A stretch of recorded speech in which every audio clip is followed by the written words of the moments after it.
Working overtime on Christmas Eve, I found myself leaning against the window of a Rolls-Royce, pouting as I reapplied my lipstick. As I carefully worked on my lips, I muttered under my breath, "Boss marries a hag and has kids with no butts." The sound of the car window rolling down snapped me out of my bitter rant. Slowly, it revealed a face cold, refined, and devastatingly handsome. A deep, magnetic voice followed. "Which department are you from?" I froze, lipstick still midair. I don't work here. I'm not your employee." Later, in the privacy of his office, Marcus Carnegie pinned me against his desk. His lips brushed against my lashes, his voice low and possessive as he whispered, "You're mine. Work overtime on Christmas Eve. 5 times the pay." I volunteered for it, sure, but that didn't stop me from cursing my boss, Marcus Carnegie. Outside a coffee shop, I was multitasking, fixing my lipstick, using the window of a nearby Rolls-Royce as a mirror while muttering curses. "Boss marries a hag and has kids with no butts," I hissed, finishing with a playful kiss to the window for good measure. With my lipstick perfect, I turned to leave until I heard the hum of the window rolling down. A face appeared. Sharp jawline, cool demeanor, perfectly tailored suit. First glance kind of familiar. Second glance wait. Third glance oh, crap. It was him. Marcus Carnegie. My boss. There he was, the man whose name I'd just been badmouthing, seated in the back of the car like royalty. His long fingers rested elegantly on a stack of documents, his expression unreadable, though the glint in his eyes hinted at amusement or danger. And then, the words that sealed my fate, "Which department are you from?" Panic set in. My mind raced. Did I say his name? No, right? No, I didn't. Feigning innocence, I stammered, I don't work here. I'm not your employee." The driver, however, wasn't as kind. He snorted, clearly enjoying the spectacle. "Miss, your employee badge is still hanging around your neck." I glanced down, mortified to see my company ID dangling there like a neon sign of guilt. With a forced smile, I said, "Oh, hi, boss. I was just brainstorming ways to maximize company profits, and wow, what a coincidence to run into you here. You're working on Christmas too? Such dedication. I truly admire you."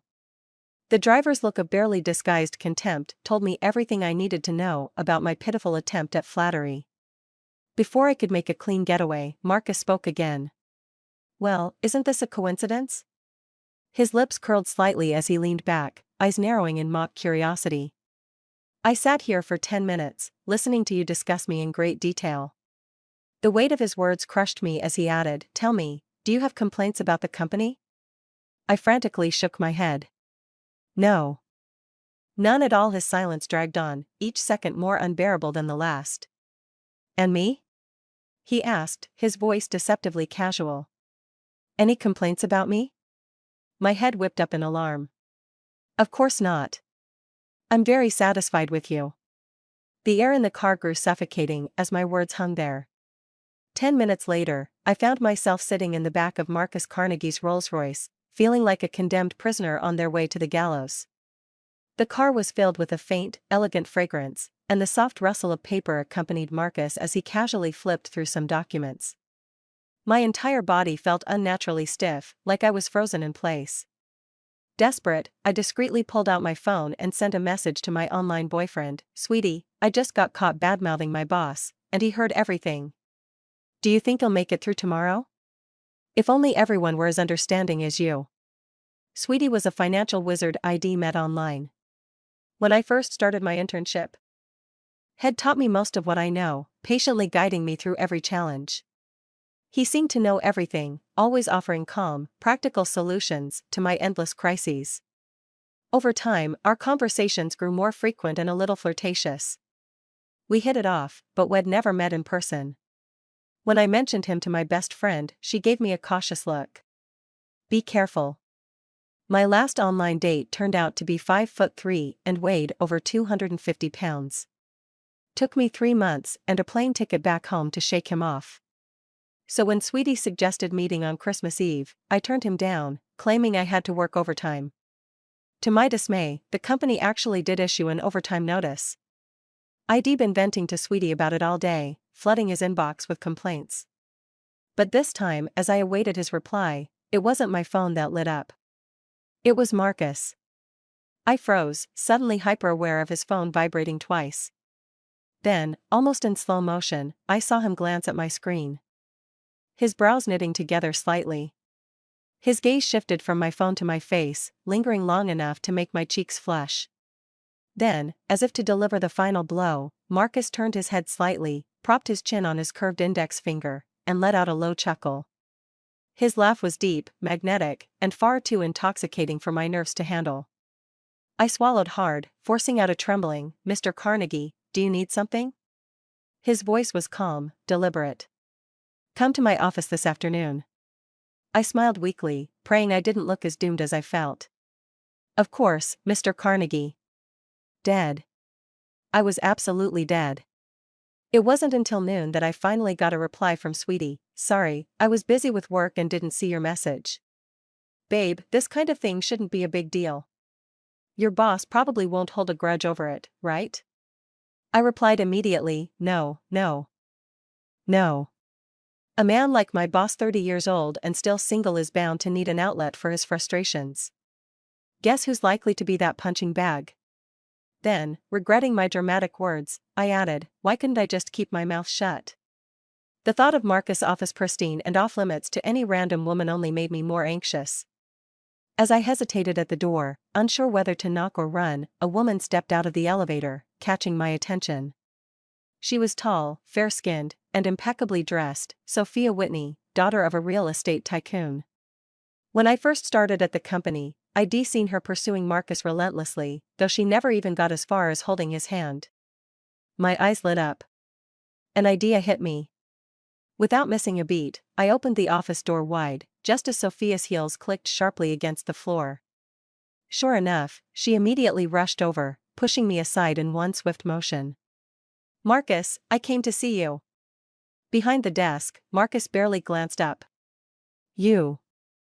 Before he could finish, I bowed dramatically and declared, "Mr. Carnegie, I didn't see anything." Then I shut the door behind me, giving them the illusion of privacy, and strolled back to my desk feeling quite pleased with myself. A few sips into my coffee, though, I saw Miss Whitney storm out of the office. Her mascara was smudged, and her face was a blotchy mess of tears. She grabbed my arm in the hallway, her voice shaky. "Tell me, has he been seeing another woman recently?" I pondered for a moment, then decided to be diplomatic. "The only woman Mr. Carnegie has seen recently is his mom." Her foot stomped the floor with frustration. "I don't believe you. You're his employee, you'd obviously take his side." Her eyes darted suspiciously, before landing on me with a pointed glare. "What were you doing opening his office door just now?"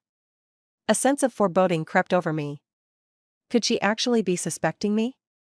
I cleared my throat, trying to sound casual. "Well, maybe he hasn't brought anyone here.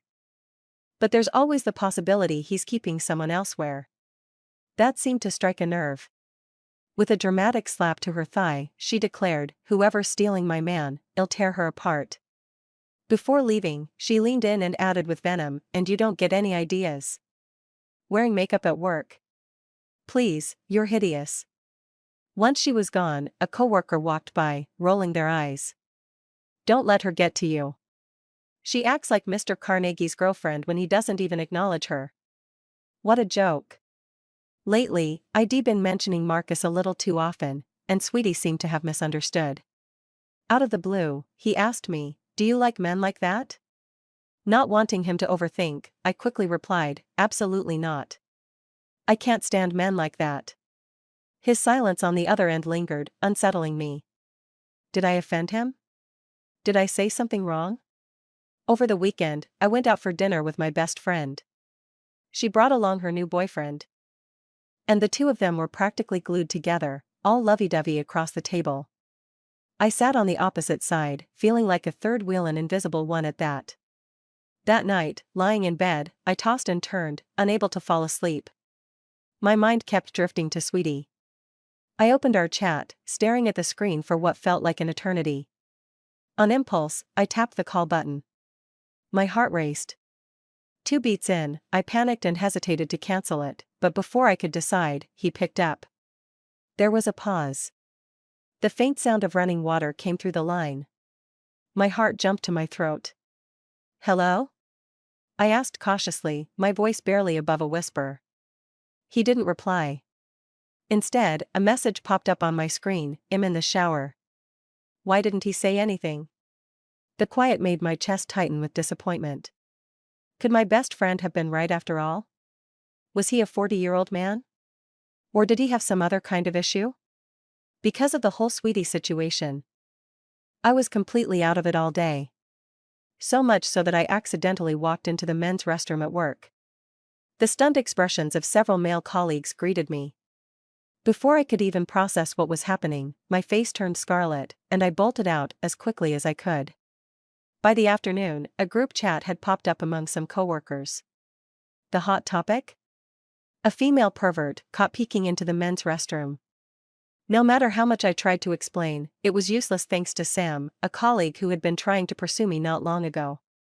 Sam took the opportunity to fan the flames with wild accusations. "Oh, it's Nancy Smith. Not surprised. She's done stuff like this to me before. Don't let her looks fool you. She's got all sorts of creepy habits, such a weirdo. I even heard she pulled stunts like this in school and got disciplined for it." Later in the parking lot, I confronted him. "Sam, stop spreading rumors about me." His gaze dropped to my chest before sliding back up with a smug smirk. "Are you really that clueless?" As he reached out to grab me, a wave of alarm shot through me. Without thinking, I kicked him hard in the shin. The next second, I spun around only to crash straight into a firm chest. "Marcus." His hand shot out, gripping my wrist. His gaze was icy enough to send shivers down my spine. Sam's fiery glare faltered instantly, and his bravado crumbled. Mr. Carnegie. Marcus let out a cold laugh, his tone razor sharp. "Bored, are we? I take it your work is already done." Sam's eyes darted nervously. "She's a creep. I was just teaching her a lesson." Marcus' expression darkened further, his voice dropping dangerously low. "If you're so fond of teaching people lessons, maybe you'd enjoy a trip to the police station." The next day, Sam was nowhere to be found. Word had it that he'd resigned overnight. The rumors about me disappeared just as quickly. For the first time, I found myself feeling a twinge of guilt for all the times I'd badmouthed Marcus. Alright, fine, maybe he's not so bad after all. Maybe he's actually a good guy. My best friend, having heard about everything that happened at work, insisted on buying a gift for me to deliver to Marcus as a thank you. I debated for a long time before messaging Sweetie for advice. He immediately agreed, surprisingly enthusiastic about the idea. Why was he so quick to encourage me to deliver a gift to another man? Didn't he worry I might get stolen away? Still a little annoyed, I grabbed the gift bag and headed to Marcus' residence, a luxury apartment in the heart of downtown. Getting in wasn't easy, but I managed. The moment I stepped out of the elevator, I noticed someone else exiting behind me. The figure, clad in a black cap and mask, seemed to have been following me. A chill ran down my spine. I dashed forward and knocked urgently on Marcus' door. He opened it, dressed casually in a gray sweatshirt.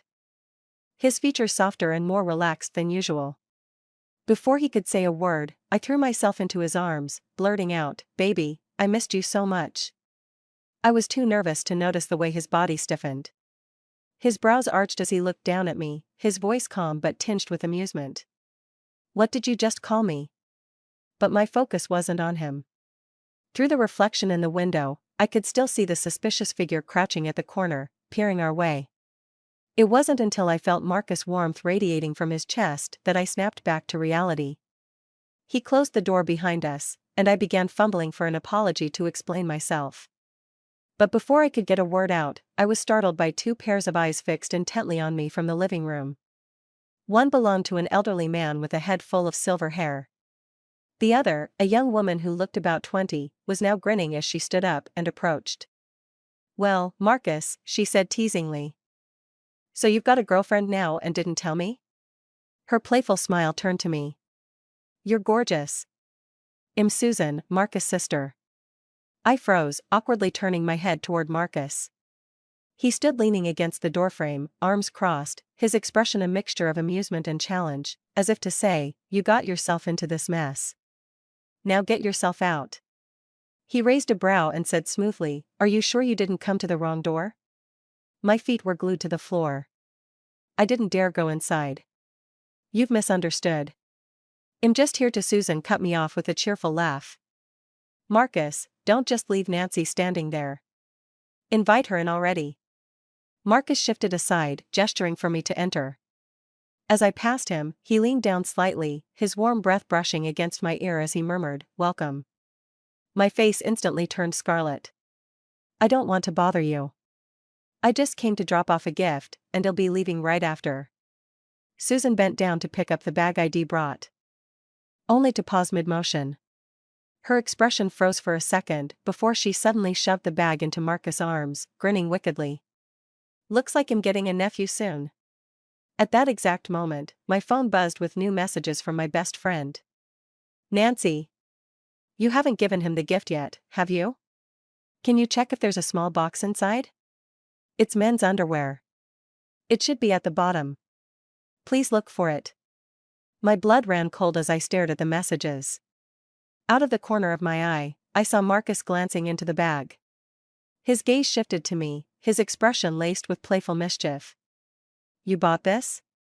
he asked, one brow raised. Oh, God. This was beyond mortifying. All I wanted to do was disappear. In the living room sat Marcus' grandmother. The elderly woman squinted at me for a long time before asking, "Where's Marcus' daughter? Didn't you bring her along?"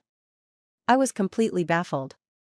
How did a simple gift delivery suddenly escalate to me having a child with Marcus? It quickly became apparent that her memory was playing tricks on her, and she'd mistaken me for someone else.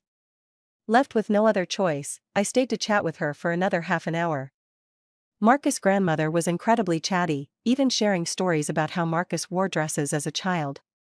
I was torn between laughing and trying to keep a straight face, which eventually left me coughing to stifle my giggles. Finally, Marcus emerged from his office, his face dark. "Grandma, it's time for you to rest," he said, helping her toward her room. As he passed me, he glanced down and caught my eye. I quickly mimed zipping my lips, silently vowing not to spill a word about his childhood fashion choices. The moment he disappeared, I pulled out my phone to message Sweetie, "Help, my boss, this 30-year-old man used to wear dresses as a kid. Who knew that under the tough exterior was a delicate little princess?" I can't stop laughing. I added one last message for good measure. "Don't tell anyone." Relieved and amused, I prepared to leave, but Susan stopped me. "There's a report of a suspicious person in the neighborhood," she said. "The police are doing a sweep. You should rest for a couple of hours before heading out."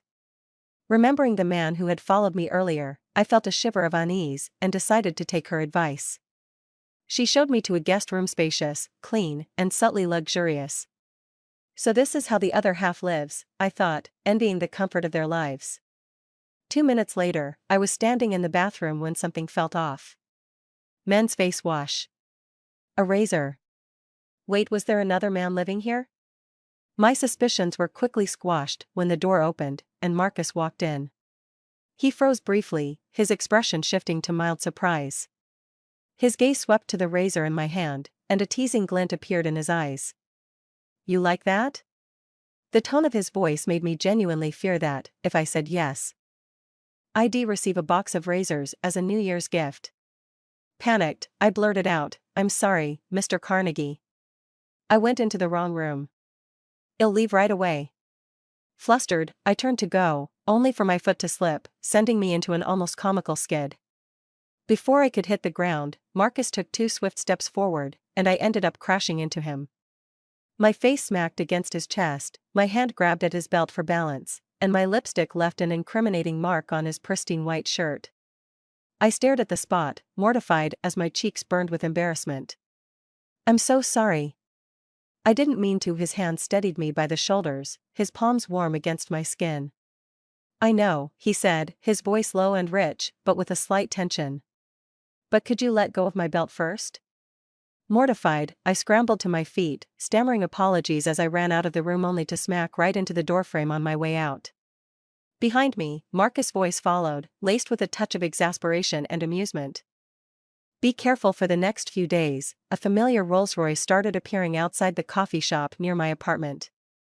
Parked among a sea of bicycles, it stood out like a sore thumb, impossible to ignore. Left with no choice, I reluctantly approached to greet its owner, and as usual, I ended up coincidentally hitching a ride to work. Determined to avoid this awkward routine, I started waking up 20 minutes earlier and switched to a different coffee shop. Yet, no matter what I did, I couldn't escape the Rolls-Royce. At this point, I began to suspect it was tailing me on purpose. But our homes were in completely different directions. I had a bold thought. What are you thinking about? Marcus' smooth, clear voice interrupted my musings. I'm thinking about you, I blurted out before I could stop myself. Realizing what I'd just said, I stammered, "Too mean, Mr. Carnegie, is there anything you need my help with?" Because there was a third person, the driver in the car. I couldn't bring myself to be too direct. Marcus, however, seemed to sense my discomfort. He gave the driver a calm command, "Pull over. Step out for a moment." I quickly grabbed my bag, ready to get out. Marcus caught my wrist, a faint smile tugging at the corner of his lips. "I meant the driver, not you. Why are you running?" The driver stepped out, leaving the two of us alone in the car. The atmosphere shifted, growing inexplicably charged. Huddling against the corner of the seat, I clutched my bag tightly. "Mr. Carnegie, I keep riding in your car. I'm afraid it's not good for your reputation." He turned his head to look at me, leaning closer.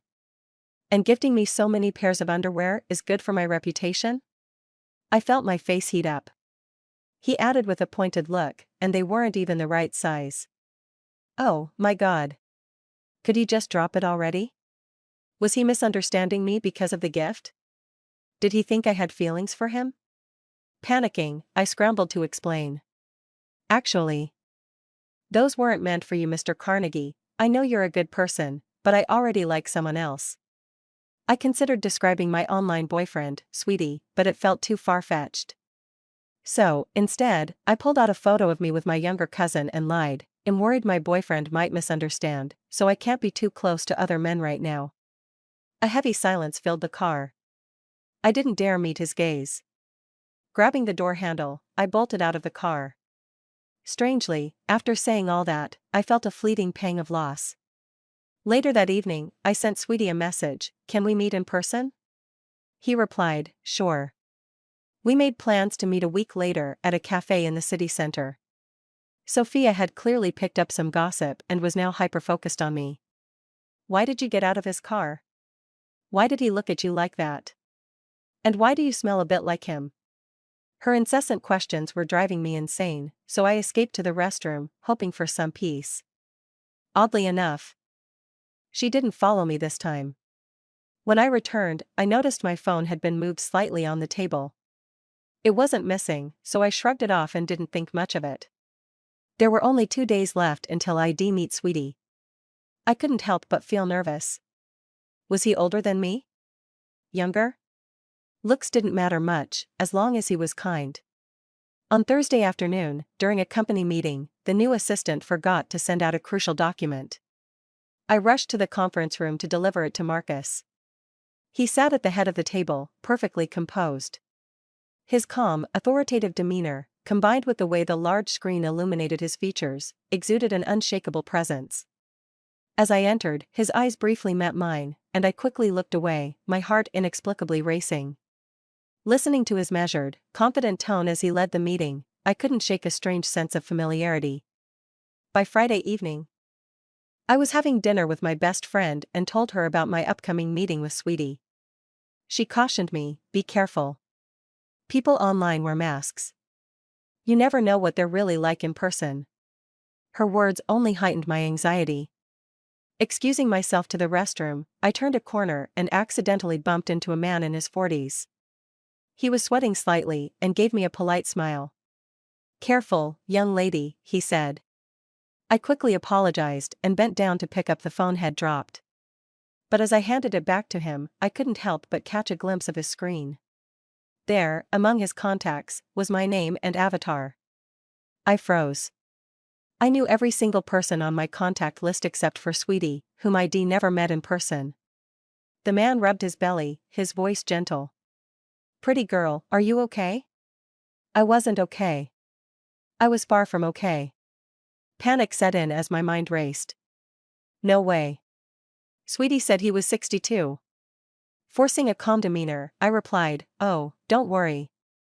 I'm fine. I just happened to see your contact list looks like you've got a lot of friends." He laughed heartily, though there was something unsettling in his tone. "Oh, just a bunch of 20-something girls who keep chasing after me. One today, another tomorrow. How could I possibly keep up?" My smile grew increasingly stiff. He continued, "You don't believe me? All I have to do is flash a Rolex watch and drop the keys to a borrowed BMW on the table, and they all fall for me. Look at this one. Lily never even met me, but she's already head over heels." My nails dug into my palms. Just then, his phone rang. He answered with a tone so casual it sent a chill down my spine. "I already told you, I don't want that kid."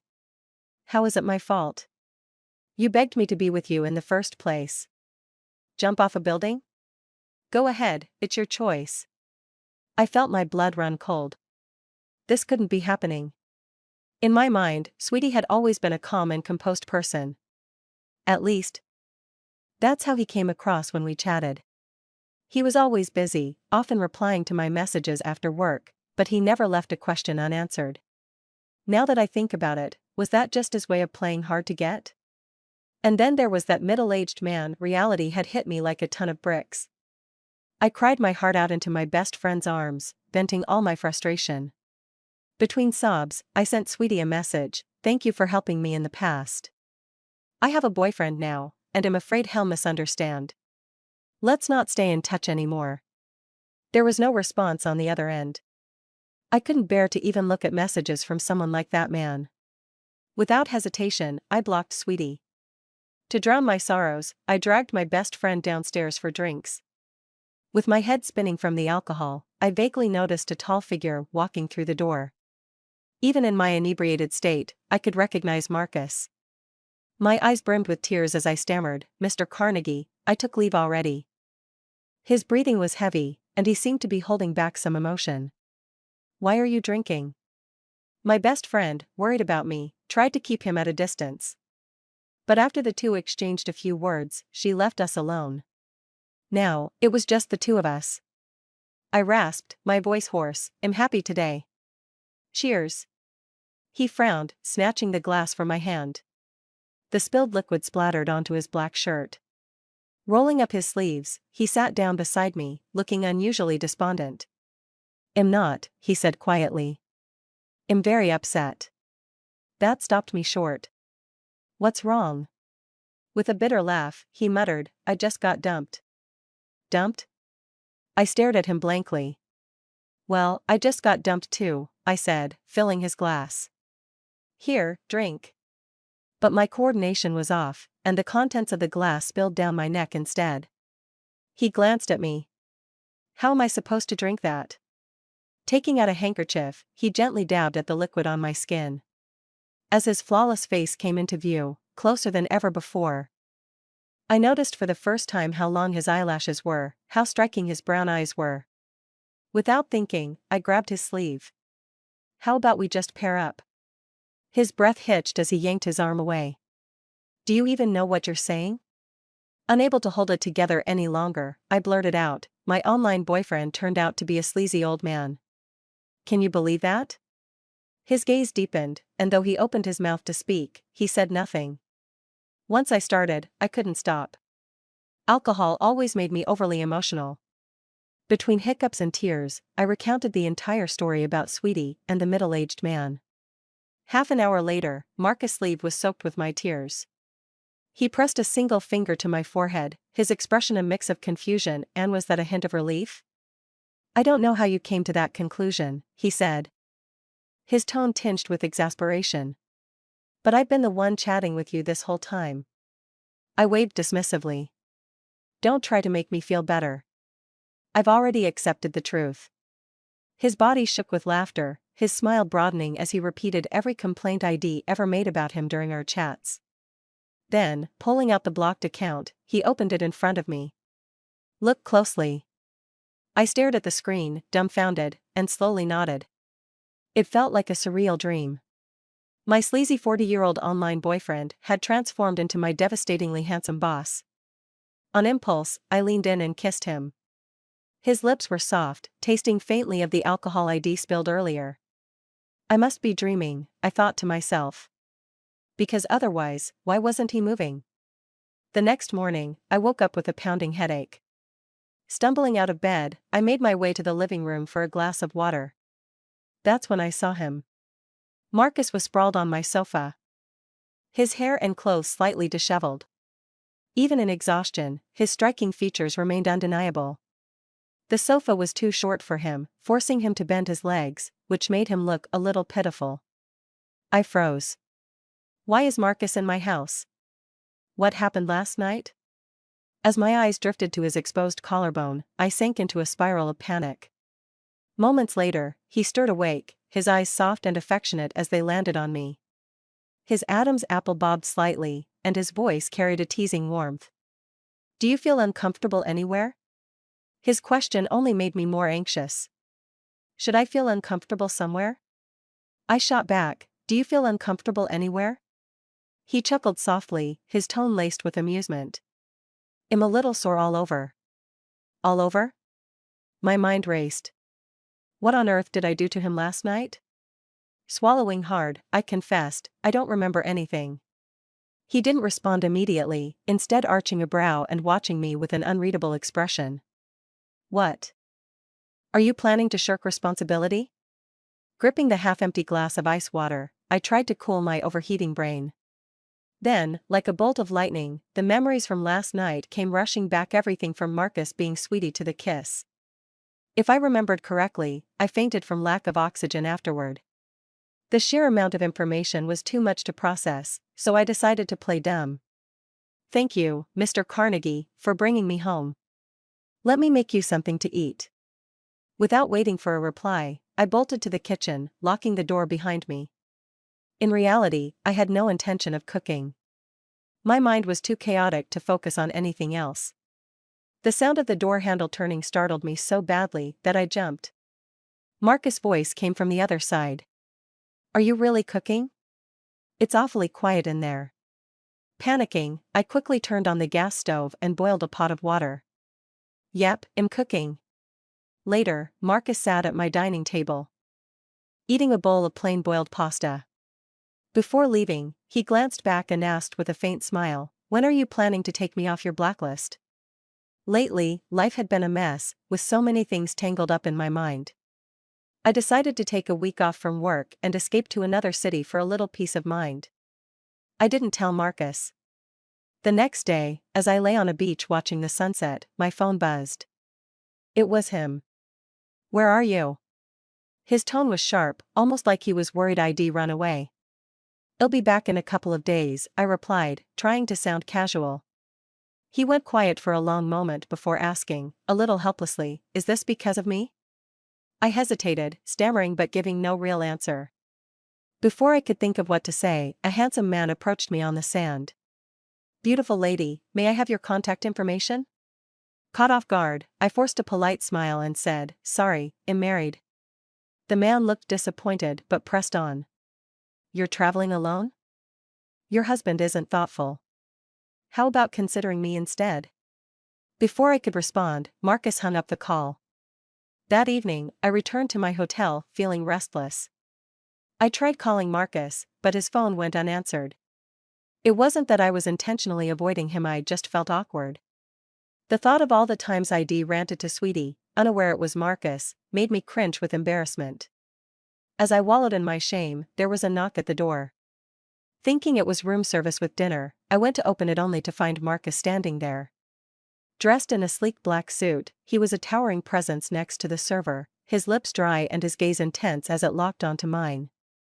Nancy, he said, his tone sharp, is this your idea of safety awareness? Caught off guard, I stammered, I was just too focused on my thoughts. Without another word, he stepped inside and commanded, "Sit down." "Oh," I muttered, taking the tray from the server and trailing behind him like a scolded child. He glanced around the room. "It's small." Typical Marcus. Even one comment from him made me want to book a larger room on the spot. But I couldn't resist muttering under my breath, "You're not the one staying here." He shot me a glance. Am I not even allowed to comment now? I fidgeted with my hair, my thoughts spinning. "What are you doing here?" His eyes lingered on me for a moment before he said, lips slightly red and voice low, "Have you forgotten what happened that night?" My heart skipped a beat. Was he planning to remind me? I instinctively covered my mouth. "Marcus, don't you dare." He chuckled softly, his dark gaze dropping to mine. "So you do remember now?" ID walked straight into his trap. Panicking, I pinched my thigh under the table to force myself to stay focused and not spiral. Deciding it was best to stay quiet, I turned to my food and started eating in silence. Marcus sat on the bed, letting out a faint sigh. "Are you angry?" I choked a little, unable to respond. The emotional walls I'd been building crumbled without warning. He removed his jacket and walked over, sitting beside me. With a surprising gentleness, he reached out and smoothed a strand of hair from my face. "The first time you sat in my car," he began quietly, "I accidentally saw your chat history. That's when I realized it was you." He paused, his voice softening even further. "It's strange. You felt familiar, even then. I never thought I'd already known you for so long. I didn't tell you because, well, you said you hated men like me." I interrupted, flustered. "That's not true. I never said that." He raised a brow. "Why would I insult myself, then?" Okay, maybe I did say that. But somehow, even though had hidden everything from me, I ended up feeling like I was the one in the wrong. Marcus had another reason for coming here, attending a close friend's engagement party. His friend, clearly another heir to a business empire, had the same air of prestige. When Marcus casually suggested I join him, I politely declined. That doesn't seem appropriate. He doesn't even know me. Marcus, who was instructing his assistant on the gift arrangements, paused and turned to me. "As my girlfriend, it's time he met you." The term girlfriend made my cheeks heat up, and I fanned myself awkwardly. I still wasn't used to this sudden change in identity. I rarely wore heels, so my steps were unsteady as we arrived at the engagement party. I had no choice but to hold on to Marcus' arm for support. Throughout the evening, many unfamiliar faces approached Marcus for a toast. He entertained them for a while, but eventually gave up, barely bothering to lift his glass. Sensing his impatience, I stepped in with an explanation. "He has a sensitive stomach.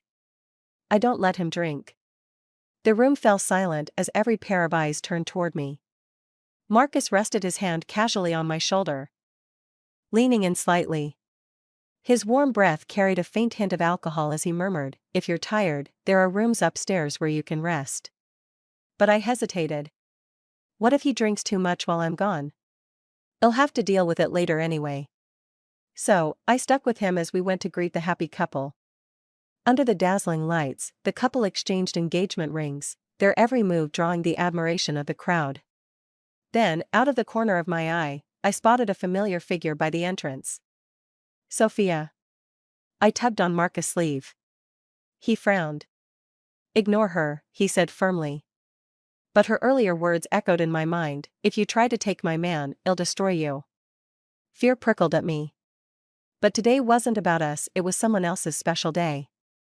I couldn't let this turn into a scene. Excusing myself, I stepped outside to confront her. The golden hues of the sunset painted the horizon, casting a warm glow over Sophia's cold expression. Dressed in a flowing white gown, she stared at me with icy disdain. "Do you feel proud of yourself?" she hissed. "Stealing my man behind my back?" Her words felt like a stab to the chest. "Miss Whitney," I said evenly, "Marcus never acknowledged you as anything to begin with." Her eyes narrowed. "He should be with me. If it weren't for you, you cheap little—" She cut herself off, trembling with anger. "I was blind to let you stay in the company back then." I should have gotten rid of you the moment I saw you. Her words triggered a realization. My phone being tampered with, that sleazy imposter pretending to be Sweetie, you set this up, didn't you? My hands shook with fury. Sophia's hand glinted in the fading light, something reflective catching my eye. I instinctively stepped back and twisted my ankle. In that moment, she pulled out a knife, her voice sharp with venom. Once I ruin your pretty face, let's see who still wants a hideous freak like you. Pain shot up my leg, and fear gripped me. Before I could react further, Marcus appeared, his sharp gaze locking onto Sophia. He grabbed her wrist in a firm grip, wrenching the knife from her hand and tossing it aside. Have you lost your mind? He snapped. Sophia's eyes filled with tears as she screamed, I gave you everything. Why? You told me you loved me. You said I was the only one. Marcus' expression remained cold as steel. That's all in your head. There was someone who loved you, yes, but that wasn't me. Do you remember the name Luca Carnegie? Sophia's eyes widened in shock, her face pale. Slowly, she collapsed to the ground, clutching her head as sobs racked her body. Luca Carnegie had been dead for 5 years. After someone came to take Sophia away, Marcus carried me back to the room on his back. Lying against him, I suddenly felt a strange sense of safety, as if the world couldn't touch me while I was here. However, his expression was as cold as ice. As though I owed him a debt I had no intention of repaying. I couldn't resist pinching his cheek. Come on, smile. He forced a stiff, unconvincing grin. Nancy, when we get back, I expect you to reflect on your actions. I pouted. Okay, but my foot hurts so much, I can't even thinking right now. He set me down gently on the sofa and began massaging my injured ankle. My palms itched with curiosity, so I reached out and touched his long lashes. What's the deal with Sophia? I had always assumed her obsession with Marcus came from unrequited love, but it was now clear there was more to the story. Leaning back against the sofa, he grew quiet, a somber look clouding his face. When he finally spoke, his words unveiled a story buried deep in the past. Luca, he began, was my younger cousin, by just 1 day. We didn't share parents, but we shared similar features. Sophia, as it turned out, had been Luca's university classmate. From the moment Luca first laid eyes on her, had been captivated. No matter what she asked for, Luca bent over backward to give it to her, even to the point of sacrificing a rare and valuable career opportunity just so another man Sophia's so-called true love could take the job instead. But it didn't stop there. Luca died in an alleyway, Marcus said, his voice tight with emotion, trying to protect the man Sophia loved. The room felt heavy, almost suffocating, as he continued. Sophia, she lost her mind after that. Her mental state deteriorated. It's as if she erased Luca from her memory entirely. And when she first saw me, she began projecting Luca onto me, convincing herself that I was him, her Luca, the one who would do anything for her. For years, Shed clung to that delusion, unable or unwilling to let go. But tonight, when Marcus uttered Luca's name, everything shattered. He sighed deeply, holding my hand tightly in his. She doesn't deserve sympathy. His tone was resolute. But I could sense the exhaustion behind his words. Sophia's story wasn't just one of tragedy, it was a story of obsession, selfishness, and the destruction left in its wake. After returning to work, life seemed to go back to normal. Well, almost normal. Every time I went into Marcus' office, I started making it a habit to bring an extra tube of lipstick. One day, I couldn't help complaining. Can't you control yourself? This is the office, and I'm already halfway through my lipstick supply. He responded with a distracted sure, all while pulling me closer and kissing me again. His idea of controlling himself, however, wasn't what I had in mind. The next day, he sent me an entire box of lipsticks. Help. I'll never finish these in my lifetime. Marcus continued to send his driver to pick me up every morning. When he wasn't in the car, I almost started believing I was the CEO instead of him. This routine made me fear I'd develop a sense of entitlement. One morning, he proposed casually. Why don't you move in with me? It'll make it easier for me to take care of you. If he'd said this months ago, I might have believed his sincerity. But now? I knew better. If I said yes, I'd be walking straight into one of his traps. What I didn't expect was for Marcus to pack up a suitcase and show up at my rented apartment unannounced. Suddenly, my tiny 70 square meter space had to accommodate not just me, but also the company CEO. The adjustment wasn't easy. During the day, he'd comment, "This light is too dim." At night, it was, "The water heater isn't warm enough." And to top it off, the apartment seemed to have mysteriously lost its soundproofing abilities.